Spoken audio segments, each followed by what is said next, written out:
कक्षा में आपको रहीम के बारे में, रहीम की जीवनी के बारे में, रहीम पर जो प्रश्न बनते हैं उनके बारे में विस्तार से बताया जा चुका है। रहीम की जो व्याख्या का भाग है अब वो पूरा कराया जा रहा है। उसमें भी आपको काफ़ी कुछ पढ़ाया जा चुका है। रहीम ऐसे व्यक्ति थे, ऐसे महाकवि थे जो तलवार के साथ कलम का भी प्रयोग करते थे। रहीम के पूरे नाम के बारे में आपको बताया था। रहीम जो है उसका जो व्यक्तित्व है बड़ा ही अद्भुत था। मुग़ल सम्राट अकबर के वे मंत्री और सेनापति रहे थे। पिताजी की मृत्यु होने के बाद अकबर ने भी उनका लालन पालन किया था, अपने पास ही रखा था। सहृदय कवि होते हुए भी वे सूरवीर लड़ाका थे। 16 वर्ष की उम्र से लेकर 72 वर्ष की उम्र तक उन्होंने निरंतर युद्ध किए थे। मुसलमान होने के साथ ही वे कृष्ण भक्त थे। रहीम के दोहों में नीति, भक्ति, श्रृंगार आदि के दोहे आपको प्रचुर मात्रा में मिलते हैं। जीवन जीने की कला ये रहीम के दोहों से सीखी जा सकती है।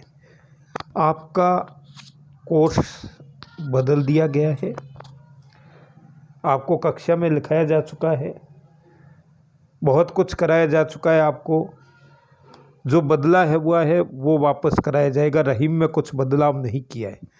कबीरदास आपको कराया गया उसमें बदल दिया, ढोला मारू आपको कराया गया उसमें बदल दिया, बीसल देव रास आपको पूरा करा दिया, उसकी जगह पृथ्वीराज रासो लगा दिया, सहजोबाई की जगह रैदास लगा दिया। कोर्स बदला है। अब हम रहीम के व्याख्या पर कर रहे हैं। आज कक्षा में तो ये कराया जा चुका है। अमर बेल बिनु मूल की प्रतिपालत है ताही, रहीमन ऐसे प्रभु तजी खोजत फिरई काई। देखो, भक्ति के जो भक्ति का रहीम के लिए कहते हैं कि मुसलमान होते हुए भी उन्होंने कृष्ण की भक्ति की। अब यहाँ उदाहरण देख करके रहीम कह रहे हैं, अमर बेली बिनु मूल की प्रतिपालित है ताही, रहीमन ऐसे प्रभु तजी खोजत फिरई काही। रहीम कहते हैं कि बिना जड़ की अमर बेल का पालन पोषण करते हुए ईश्वर को त्याग कर मनुष्य संसार में व्यर्थी इधर उधर खोजते हुए, खोजत फिरई काही, खोजते हुए किस लिए तू फिर रहा है? शांति की खोज, मोक्ष की खोज, ईश्वर को प्राप्त करने के लिए खोजना, कहाँ फिर रहा है तू? वो ईश्वर तो तुम्हारे भीतर ही है। ईश्वर बड़ा सदय है, हृदय वाला है। इस धरती पर जड़ चेतन सभी का ख्याल रखता है। जिसने भी जन्म लिया है उसके पालन की व्यवस्था वो परमात्मा स्वतः ही कर देता है। अब उदाहरण देख करके रहीम आपको समझा रहे हैं। उदाहरण क्या दिया है?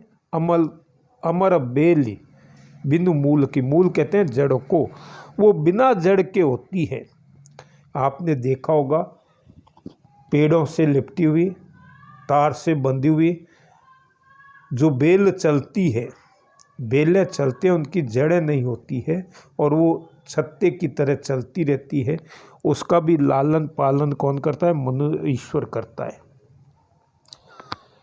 जिस प्रकार अमल बेल, इसे आकाश बेल भी कहते हैं, वो पीले रंग की होती है। बिना झाड़ियों पर, वृक्षों पर वो चलती रहती है। उसका पालन कौन करता है? किस प्रकार वो चलती है, उसी प्रकार असहाय व्यक्ति जिनकी कोई सहायता नहीं करता, उसके पालन पोषण कौन करता है? ईश्वर करता है। इस संसार में बहुत से व्यक्तियों का पालन पोषण ईश्वर करता है। कहाँ से वो व्यवस्था करता है? किस प्रकार से व्यवस्था होती है वो उस ईश्वर पर निर्भर है। और मनुष्य उस परमात्मा की खोज में इधर उधर भटकता रहता है। परमात्मा तो कहाँ है, उसके भीतर ही है। और हर पल उसका ख्याल, परमात्मा हर पल मनुष्य का ख्याल रखता है, लेकिन मनुष्य नहीं रखता। परमात्मा तो आपके भीतर है, आप कहाँ खोजते फिरते हो।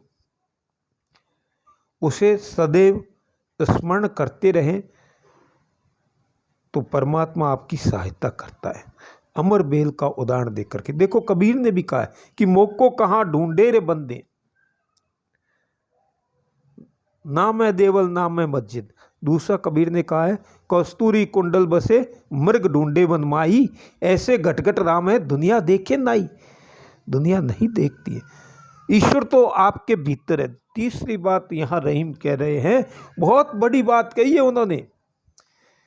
बेल का उदाहरण रहीम ने ऐसे ही नहीं दिया। अमर बेल बिनु मूल की प्रतिपालित है ताही। अब जब ईश्वर परमात्मा पेड़ पौधों का भी ख्याल रखता है तो मनुष्य का क्यों नहीं रखेगा। आप उस पर निर्भर होकर तो देखें, वो आपका भी ख्याल रखेगा और रखता है। ईश्वर सबका ख्याल रखता है। यही रहीम ने उदाहरण देख करके इस दोवे में बताया। अब आगे रहीम कहते हैं, अमृत ऐसे वचन में रहीमन रिश्की घास, जैसे मिश्रहू में मिली निरसबास की फांस। अमृत ऐसे वचन में रहीमन रिश्की घास। अब कुछ जगह कई का कई घास कर दिया, की जगह कई कर दिया, तो उस तो पाठांतर चलता रहेगा की। और अब कहते हैं कि अमृत ऐसे वचन में रहीमन रिश्की घास। अब यहाँ भी उदाहरण देख करके, क्योंकि पहले भी कहा है कि रहीम ने जीवन को जिया है। रहीम दान देने में भी बड़े दातार थे, दान देते थे, दिल खोल के दान देते थे। जो हो गया, जो उनके पास है वो दान में दे देते। अब यहाँ वचनों की बात कही है, व्यक्ति के व्यवहार की बात कही है। व्यक्ति अच्छा है, वचन अच्छे है, अमृतमय वचन है, लेकिन वो क्या है, रिश्की घास। रिस मतलब क्रोध, रीस जिसको कहते हैं नीरस। अब क्रोध कर लिया, मृदु वचनों में क्रोध की गांठ कैसे आ सकती है। आदर से बोल रहा है लेकिन गालियां निकालते हुए बात कह रहा है, तो क्या उस अमृतमय, उस मधुर वचनों का कोई महत्व रहेगा। अमृत ऐसे वचन में रहीमन रिश्की घास, वचन तो कह दिया।